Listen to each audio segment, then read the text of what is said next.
Before we start, John, it's December. This is Discount December. We're going to give 10% discount on Patreon. And what you get for following us on Patreon is three things. Ad-free podcasts twice a week. You get 2 macroeconomic courses, not just 1, 2 free. And also from January, I'm going to be answering questions once a fortnight. We're going to have an online macro session. And if you want to go up a level with us, you get a 10% discount for signing up on Patreon right now in December. Patreon.com/David McWilliams. What in the world is happening on Wall Street? Economic indicators. Who knows where this is going to end up? To understand the economy, you have to understand human nature. This podcast is powered by Acast. How you doing there? It is podcast time. On Tuesday, I was down in the dumps. I had the cold. John was worried about me, and now, look, listen to him. Listen to him. Listen to him. Mouldy, you we're like passed it on we're to like me. a pair of lovers giving each other your diseases. Anyway, so I do apologise on air in advance to John. I have given him the code. Yeah, I am now the lurgy. I am now right as rain, chipper, and so rakes of Panadol, rakes of Lemsip. And Vodka and Lemsip. Vodka and Lemsip. Oh, yeah, that was quite good. I enjoyed that one. And 2 nights skip. Yeah, You'd be right that's as what I rain. need. You'd be That right is as what rain. I need.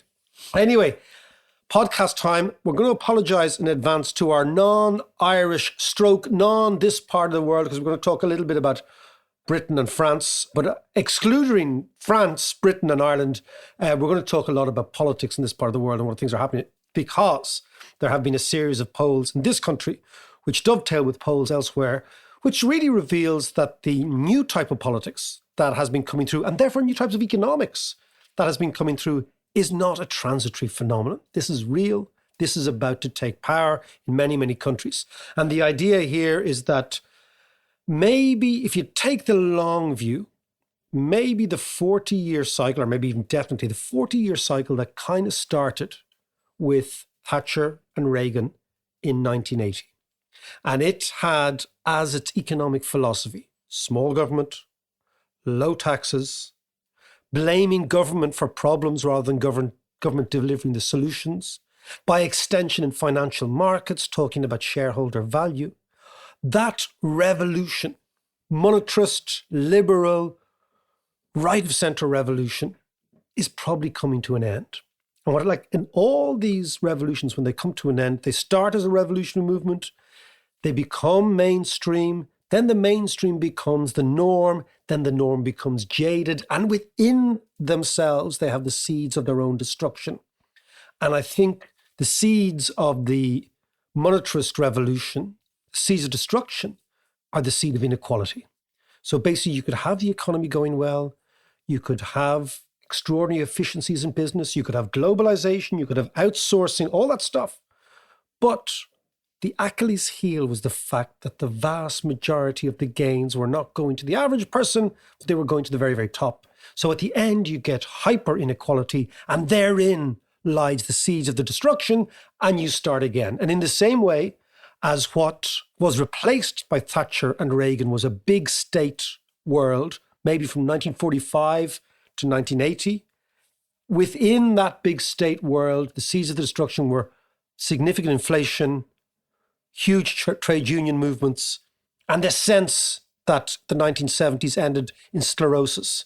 So again, what you have is all these movements, they have a 3 or 4 decade lifespan, and then they begin to corrode from the inside out. And what we're seeing now is new politics. In Ireland, you have Sinn Féin emerging. In Britain, you have the Brexit stroke Tory revolution that was, although he's not looking very revolutionary now, Boris Johnson, John. He's got a party hat on, though. He's got his party hat on. He has his party hat on. I mean, I love the fact that you get to a certain age in life and you start denying your partying. Yeah. When you're young, you're like, yeah, I was at that. That was great. But so what we're going to talk about is big, big politics. I'm going to help John today because he's out of sorts. He's living. He's got a big face in him. He's looking at me going, oh my God, he's gone off on one.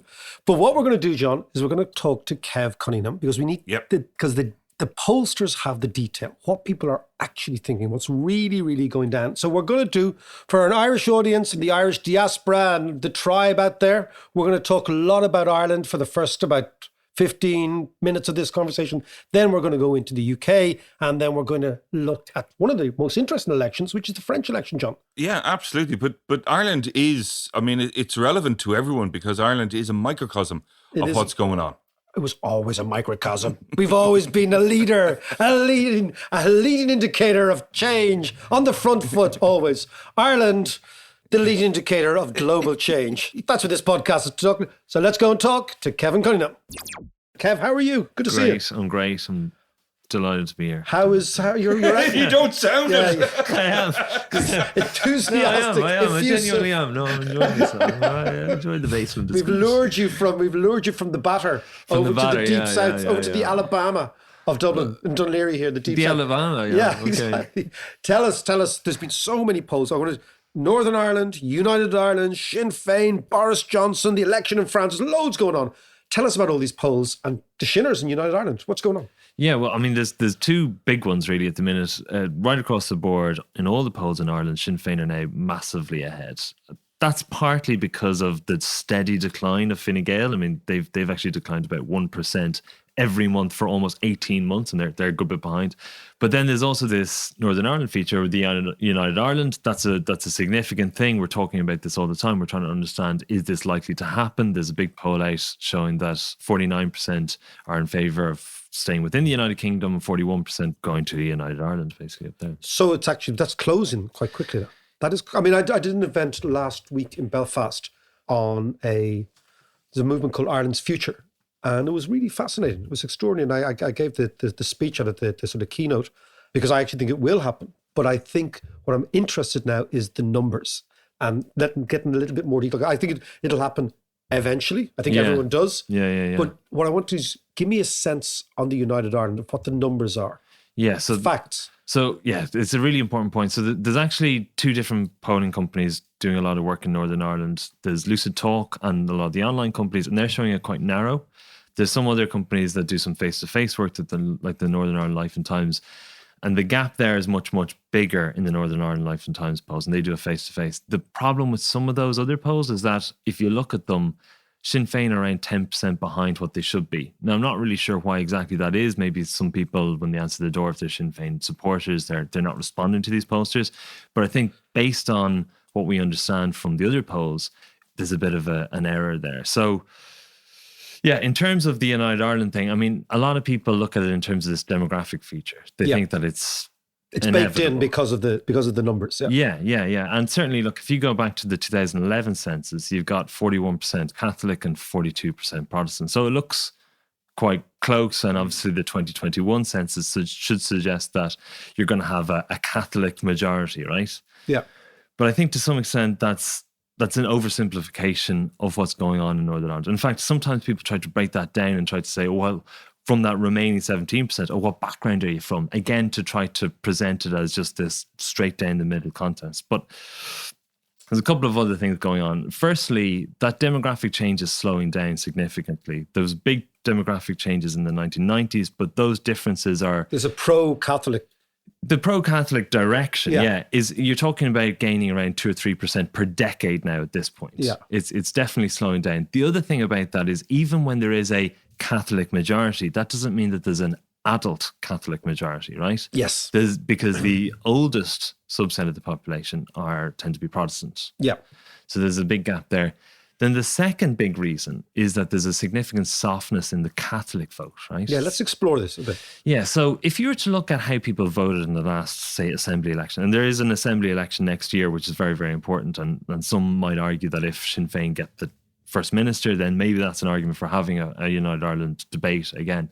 But in terms of the parties, right, so pretty much all Sinn Féin voters and all DUP voters are as you'd expect they would be, right?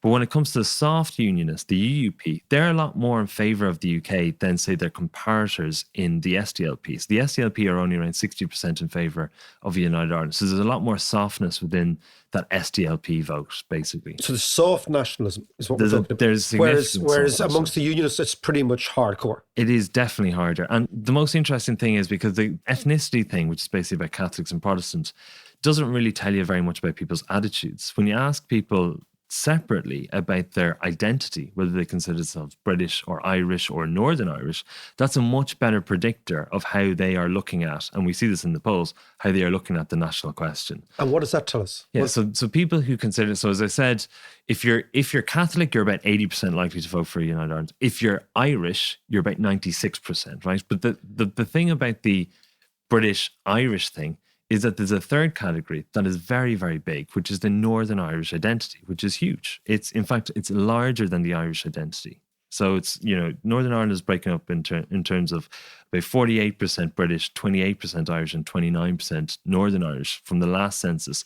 And that Northern Irish subset is actually growing more and more. Now, the British identity might have been damaged a little bit by Brexit because that middle ground, that kind of soft Protestant vote is kind of emerging as well a little bit because of Brexit.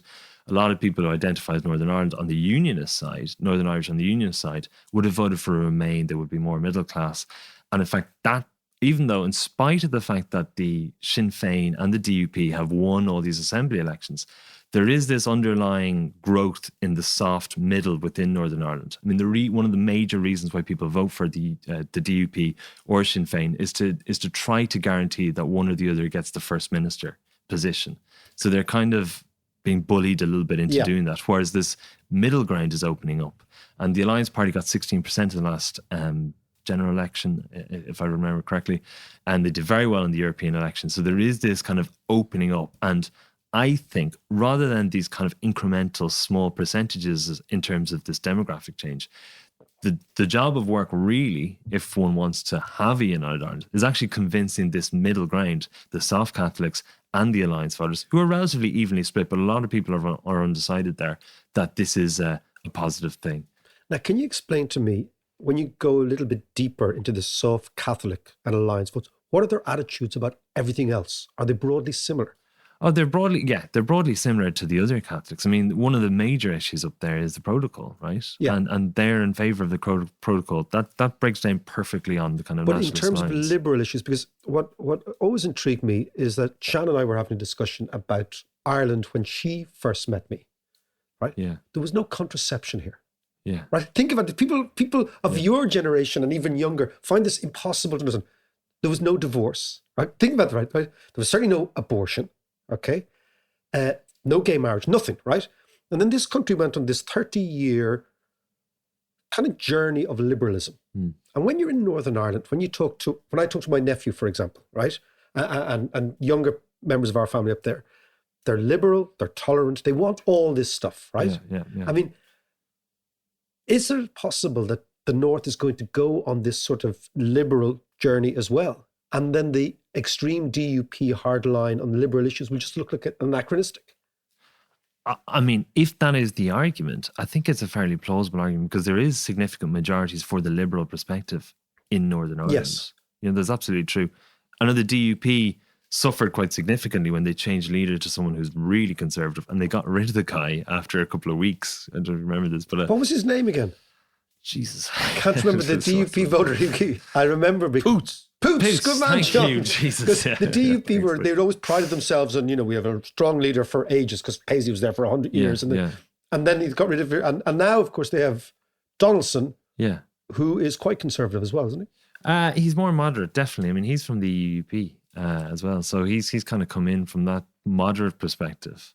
I think the interesting thing is the protocol, because he's now turned around on the protocol. He said he's in favour of this again. As we say, the DUP, the party that never misses an opportunity to miss an opportunity. Do you know the thing about the protocol, I think, is, and it's kind of like the way Brexit has made Scottish independence a little bit more difficult, is that the protocol obviously gives Northern Ireland this significant advantage.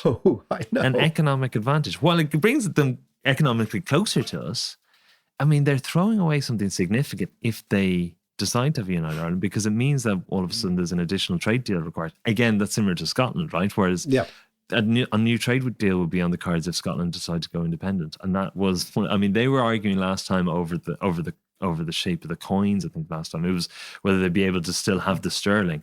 Now it's completely different. It's a completely different. And they've said to the Scots, okay, what currency are you going to use? What tax system are you going to use? And all that sort of stuff. But let's come back, right? So the data in the north is much less compelling than just your sectarian headcount. That's what you're saying. Yeah, it's a much bigger. And so you think, from debate. your perspective, looking at the data, looking at the demographics, that the numbers are just not there for this United Ireland. Not there within the next 20 years. I mean, you might have this marginal on the basis solely of the headcount, right? Yeah. You have to convince that middle ground, because the middle ground is making up such a large proportion now that it's going to decide it either way.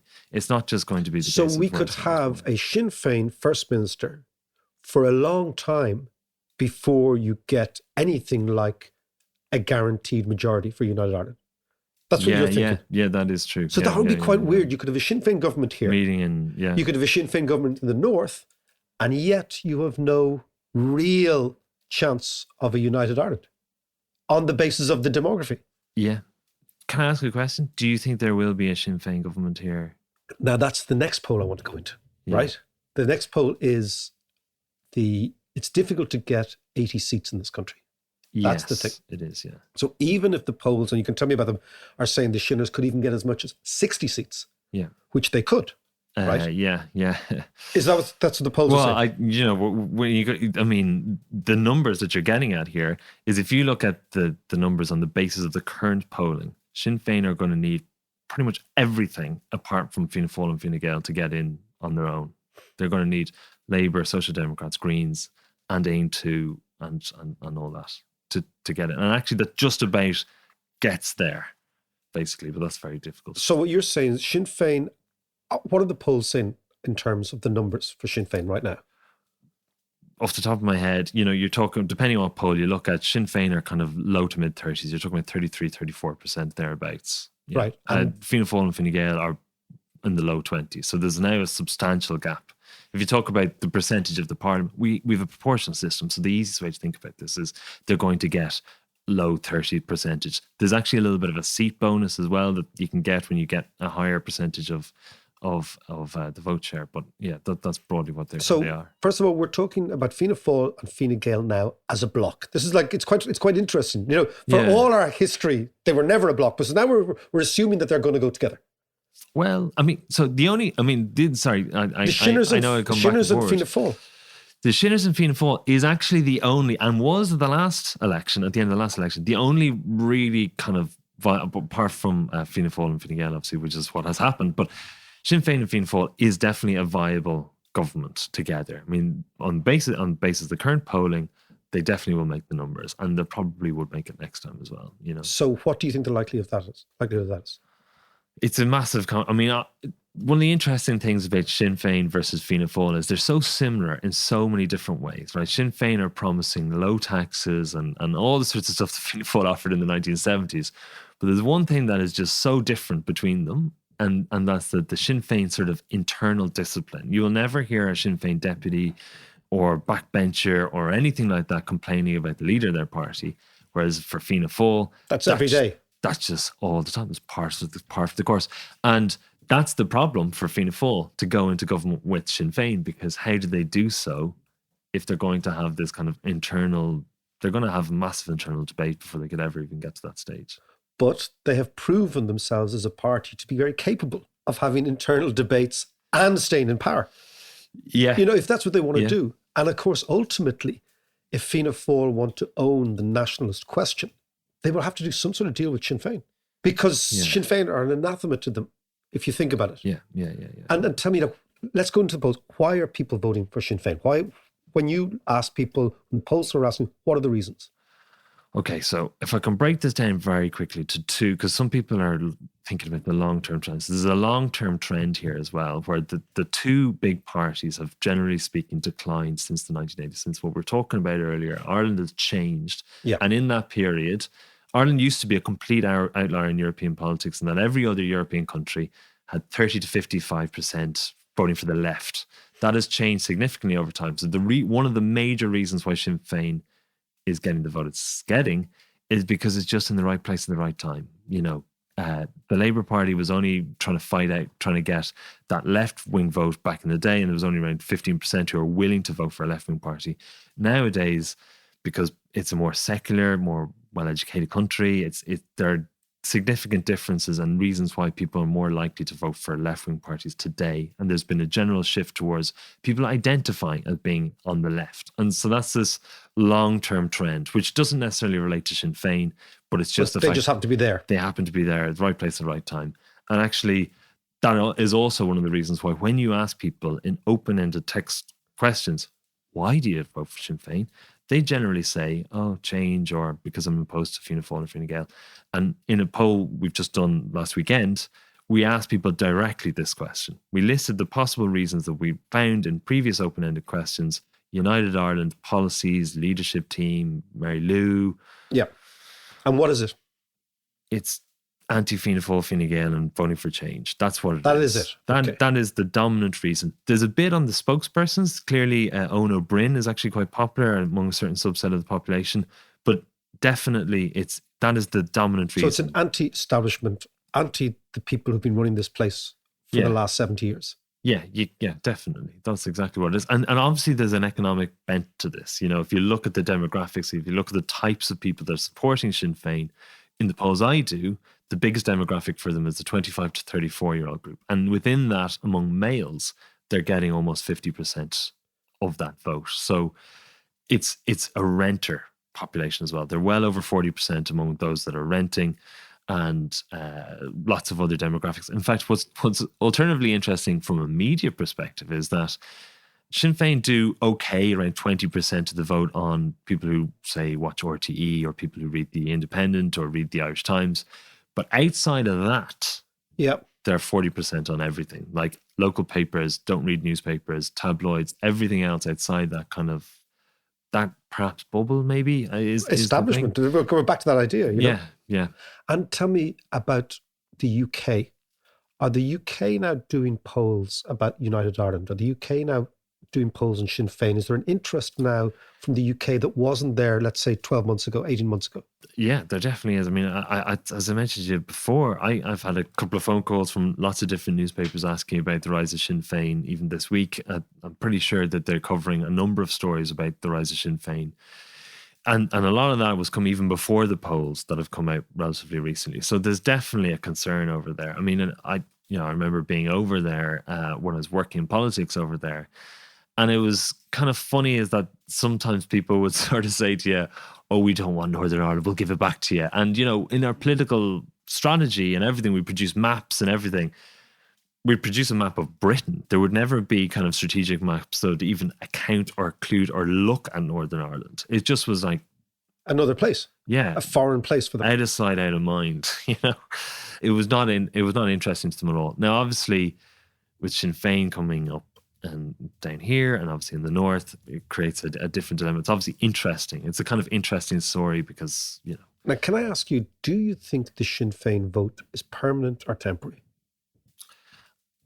This is a fantastic question because I think it's a very soft vote. I think a lot of people look at that Sinn Féin vote and assume that it's a hardened vote, that all these people, I mean, a lot of the people who are saying that they're voting for Sinn Féin have not done so yet, Yeah. The other thing about it is when you usually leadership ratings and party ratings track one another, right? So like a leader is popular, the party is popular. You can see it in the UK today. Boris Johnson's not particularly popular, and the Conservative Party have. I want to ask you that before we go, about the shambles that is down the street. But go on. But for Sinn Féin, that's not the case. Mary Lou McDonald's personal approval rating, no matter what poll you look at, isn't significantly better than that of Leo Varadkar or Micheál Martin. And that reflects what we've seen in this other part of the poll, that it's not really Mary Lou McDonald that's actually driving this. And maybe that's a positive, because maybe if she has a bad day, then it doesn't really matter because they're going to be up there, because again, it comes back to this thing that people just don't want to vote for Fianna Fáil and Fine Gael. There's another kind of separate thing I sometimes think is that governments never really have the support of more than 45% of the public. At any stage. At any stage, really. And so if two big parties go in together, they're just going to be squeezed into that 45% no matter what it is. So that's kind of also what's happening, really. So, But what you're suggesting also is that the Sinn Féin poll numbers, for listeners, there's no implicit certainty that this will lead to them being in power. yeah, there is another Let's thing. tease that one out a bit. Yeah, so there's another thing that we've seen in democracies right throughout the world, and this is this increasing volatility. There's a thing called the Pedersen Index, which measures the extent to which the change in vote share of a given party from one election to the next. And when you look at that and you track that across all the countries over time, it's clear that we're in a decade of hyper volatility in terms of the extent to which people are voting and changing their mind. So sure, the polls today are very good for Sinn Féin. And look, they may actually carry this support into the next general election, but there's absolutely no guarantee that will be the case.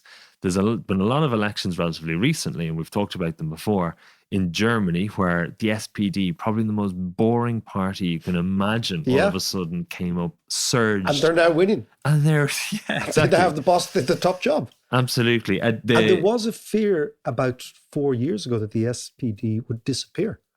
Yeah, it was the one that we were all going, this is the death of social democracy. Yeah. And the SPD was the best case in point, and they were going into coalition governments. We're like, right, this is exactly what's going on here. And then they just recover out of nowhere. I mean, out of all the political parties in that system, they are the most like one that you would say that they're not going to do it. Yeah, they've got a bang of the 70s off, and they really have. They really do. And so, but who else? I mean, the other one was like, Jeremy Corbyn, right? And I'm not saying that he did particularly well, but that election that he had in 2017 came out of nowhere. The Conservative Party was 20% ahead when the election was called, and then ended up only 2% ahead on the actual polling day itself. It was stunning. And this sort of stuff happens. This happened in the last Irish general election. So there's no guarantee, because when we poll people, I think a lot of people, like if I went on the street and asked someone out there, who are you going to vote for in the next general election? It's a ridiculous question to ask people. It is, because people's heads are not even in that sort of space. Yeah. There isn't a general election tomorrow. Like, that's just nonsensical, right? So I think a lot of people actually think about it when the election is called. And I think that seems to be what's happening. Things can shift And very, things can very shift. But can I ask you one thing about the Shinners? Because there seems to be two distinct camps in Ireland. Well, there's many, but one of them is the Shinners, anyone but the Shinners, right? Yeah. And that's very popular in the media. Yeah. And it's very popular in the establishment. And there's this huge fear, and they say, are they still run by the Army Council and yada, yada, yada, right? So that's anyone but the Shinners, right? Yeah. But is there not, even for those people, the anyone but the Shinners, is there not a sort of a cathartic moment where an insurgent party kind of has to come into power in order for them to prove, well, are they an insurgency or are they something real? Yeah. Do you know what I mean? The more that the Irish establishment, even after a tight general election, does the behind the scenes sort of smoke-filled room deal with independence and Labour and to keep the Shinners out, the stronger they're going to get. Yeah. So I mean, is there not, like, if you're thinking of the long term, if you're a real political strategist here for one of the big parties, Fine Gael or Fianna Fáil or one of those, is there not a part of you says, look, let them win?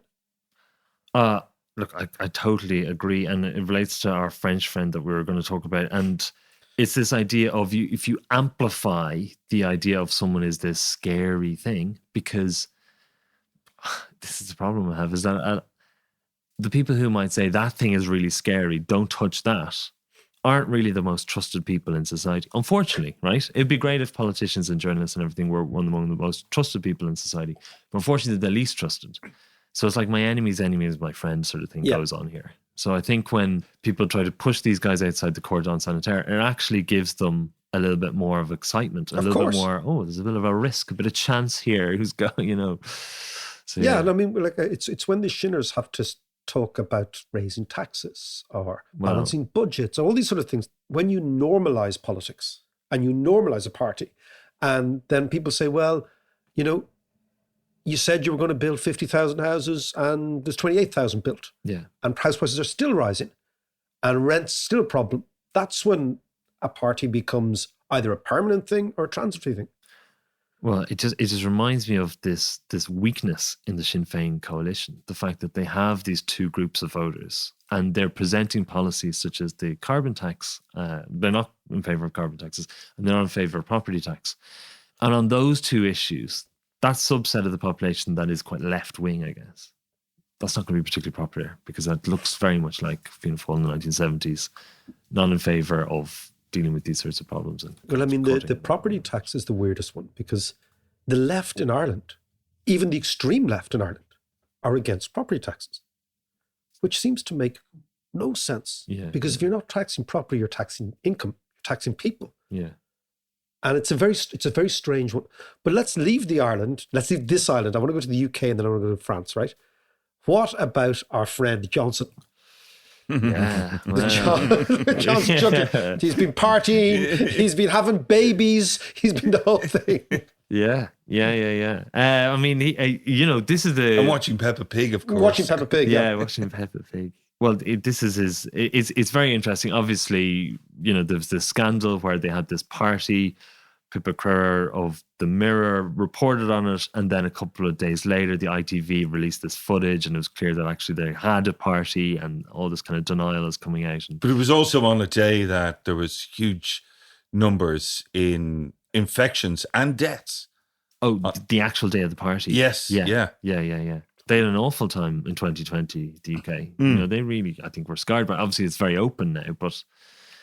I mean, the two times in which Boris Johnson's support has dipped, one was during the summer of 2020 where they weren't doing particularly well in relation to COVID, and then this time. So it's fascinating to see the Labour Party is now, for the first time with Boris Johnson in charge, ahead, 8 points ahead in the latest YouGov poll, as I saw.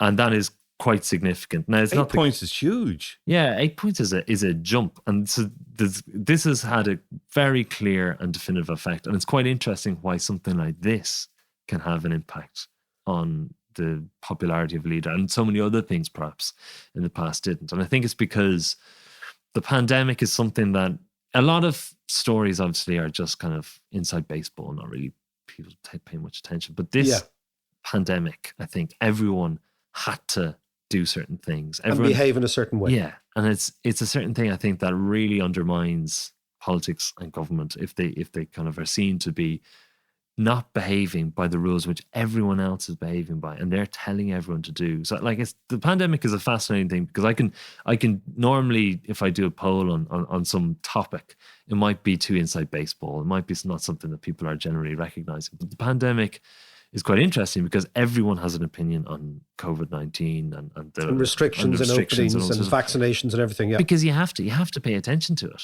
And I think the reason why Boris Johnson is getting done by this is because everyone paid attention to those restrictions and everyone is paying attention to what he's done and what he's not done in this particular case. And can he get out of this? Well, it's a long time into the next general election. I mean, I remember when we were 12 points ahead at the same time in the cycle and we got absolutely smashed. So, we being the Labour Party. We being the Labour Party, yeah. But just for listeners should know that Kev worked for the Labour Party in the UK. But you were, yeah. But will there be leadership change? For Boris Johnson? Yeah. Well, okay, so there's a very interesting by-election coming up on Thursday, North Shropshire by-election. And it's quite interesting because the Conservative Party would have gotten 60% in the last general election there. The Lib Dems only got around 10%. I think Labour got around 20%. And normally you'd look at that as a Labour-Tory marginal, but the Liberal Democrats released an internal poll presenting it as a Lib Dem Tory marginal. Labour released their own internal poll presenting it as a Labour Tory marginal, but the Guardian took that first information and maybe it was done by some professional pollster or something, but it was only of postal voters, so it's a bit of dodgy data basically, presenting this as this contest between these two. And now the whole thing has coalesced on this fight between the Lib Dems and the Conservatives. And bear in mind that, as I said, the Tories got 60% last time, the Lib Dems got 10%, but now the Lib Dems are actually favourite to win this in this by-election. And if they win that, that's when he could be in trouble, because that's a real signal, I think, to the other members of his government that actually the show is over, or the show is certainly not as good as it was. Well, it's interesting. A couple of weeks ago, I did an event with Philip Hammond, the former Chancellor of the UK. who is a very, very decent guy, very, very funny, but he was talking about the Conservative Party. And he was just saying, look, the Conservative Party love a winner. Doesn't matter. But if Boris is not a winner, then he's gone.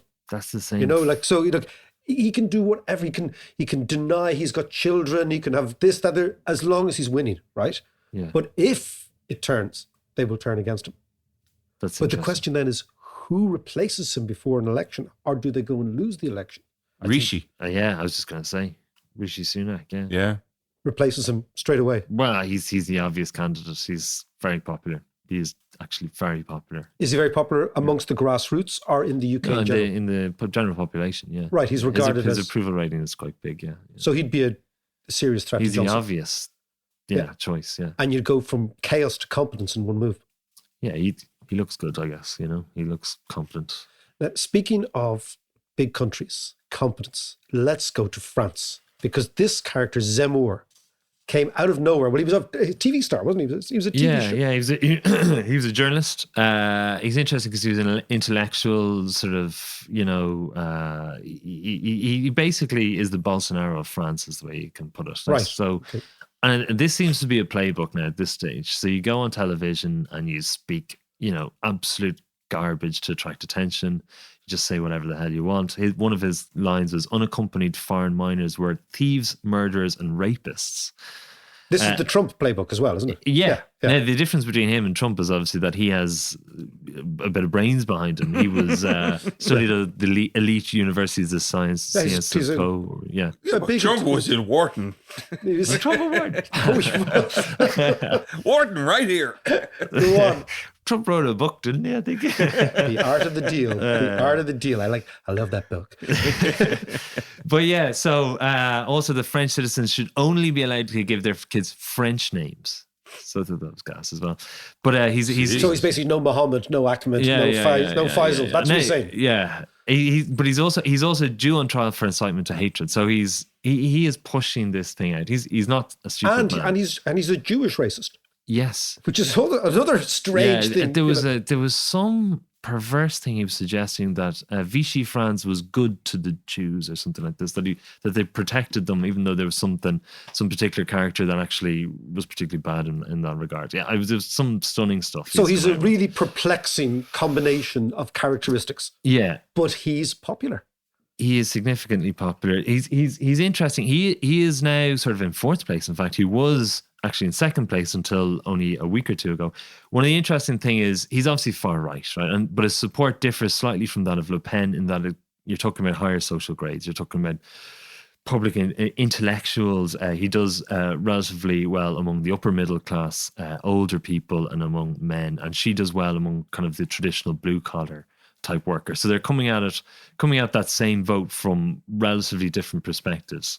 And I think one of the interesting things here is that those two candidates, himself and Le Pen, now he actually argued that Le Pen is speaking like Macron and Macron is speaking like Le Pen, which I think is an interesting and probably arguably true definition of what's going on. But he is doing relatively well. But in any second round against Macron, he has no chance really. So I think there's something that has to be discussed between himself, Le Pen, and even this other third guy, Dupont-Aignan, if I can pronounce that correctly, who's another kind of Eurosceptic on around 2%, who might make up the difference between the two as to see who might actually potentially get into the second round. But yeah, he's a fascinating, he's an interesting character, but he's part of the same idea, this attract attention at all costs, no matter how ridiculous you say it. People will, like we will, say how ridiculous this guy is and what's he saying. But he then gets attention. And he does connect with people. And then people who are completely disaffected with the system go, I kind of like him. Speaks the truth or whatever, that sort of stuff. John, the platform was yours. I can see a John Davis demagogic character in the next election. The plans are in place already, Mac. I can sense it. You've secretly been using this podcast as a platform for many years to ventilate your mad ideas. Kevin, that was really interesting. I mean, around the houses. That was great. Around the houses. And Kevin, that was great. Thanks a million. Great. Thanks a million, guys. Interesting stuff as always from Kevin. But Zenmore, I think. Yeah. Where did he come from? I He never came heard from of him telly, before. which is always The telly. He came from the telly. He's like your man. That's off the telly. worst place to come from. When he came back, he came from the telly. He was a French journo, but as Kev was saying, kind of intellectual journo, TV guy, etc. And a bit like having, for example, your man Hanratty. Is that his name? Hannity. Hannity. Yeah. Be Sean Hannity in the States. Imagine, like, for example, David McCullough from Primetime going for presidency. Well, in fairness now, Schwarzenegger came from the big screen. He did. As did Reagan. And also, by the way, and harken back to our last podcast, your man Zelensky from Ukraine is also off the telly. He's a stand-up comedian. Yeah. Dara O'Brien, there's something for Dara. He's not laughing If Dara decides he's going to just jack it in over and Have I Got News for You? And who else was on Have I Got News for You? Boris Johnson. Big Boris. The telly is the way forward. That is the... And of course, reality man himself, Trump as well. Yeah, I mean, but also the TV is publicity to people. TV is recognition. And if you start with this idea that, the usual thing, all politics are the same. And people say, they're all the same, right? Well, then if you denigrate people's policies to such an extent, then what actually matters is recognition. And the TV gives enormous recognition to lots and lots of people. Yeah. But it is interesting because France is being dragged to the right. The UK is being dragged to the right. We are being dragged to the left.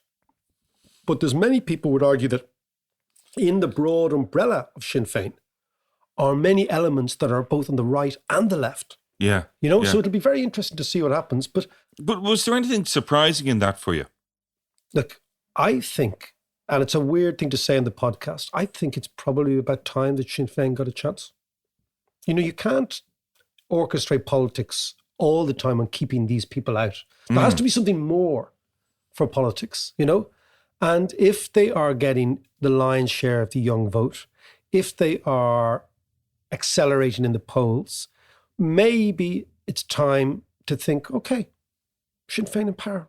Let's do it. Let's see what happens. But that's democracy. Yeah. But the interesting thing is, because our system, as Kevin elucidated, is so particular in taking away the power of the big party, which is a good default position. So you don't get these massive majorities like they have in the UK, right? Or in many other countries, right? Sinn Féin will need, and they will learn how to do deals with everybody. Then once you start doing deals with people, then you're kind of compromised. Yeah. You're a little bit, Then you're you're not very softening pure. up. Well, you're not very pure if you're doing deals and suddenly you end up building, let's say, community halls in parts of the country just in order to get the vote of the local TD. Yeah. You're in bed with the likes of Michael Lowry, you're, Matty McGrath. Suddenly you're not the revolutionary purist you were. Yeah. You're actually the practical politician that you must be to be in power. So I don't know, let's see. I don't see what the problem is. I really don't. I mean, I know that lots and lots of people might be listening and say this, that, and whatever, but I think... It could. I agree with you. It could actually be a good thing in the short term. It's also time a bit for our generation and the older generation to maybe step aside and give it to the younger people. John, it's Crimbo. Tis. Here's the sales pitch. Can you imagine anything better than this? You can get 12 months Patreon subscription to the Dave McWilliams podcast, which is 2 podcasts ad-free every week. You get 2 macroeconomic courses. The economic courses I give in Trinity, more or less online. Which are humdingers. Which are humdingers, okay, which we actually won a prize. Indeed. We won a prize. Indeed. Swati Teacher of the Year. But we get all the reading lists. The reading lists I go on about? All the reading lists, the lecture notes, videos, the whole thing. And you get these, we're going to introduce this year, an online Q&A. Once a fortnight, I'm going to answer the questions that people have. This is all on Patreon. Yeah, that's really good. Yeah, no, it will be really good. And it'll create a huge community of people. And this is all on Patreon. And you get a 10% discount if you sign up in December. So that's patreon.com/Dave McWilliams.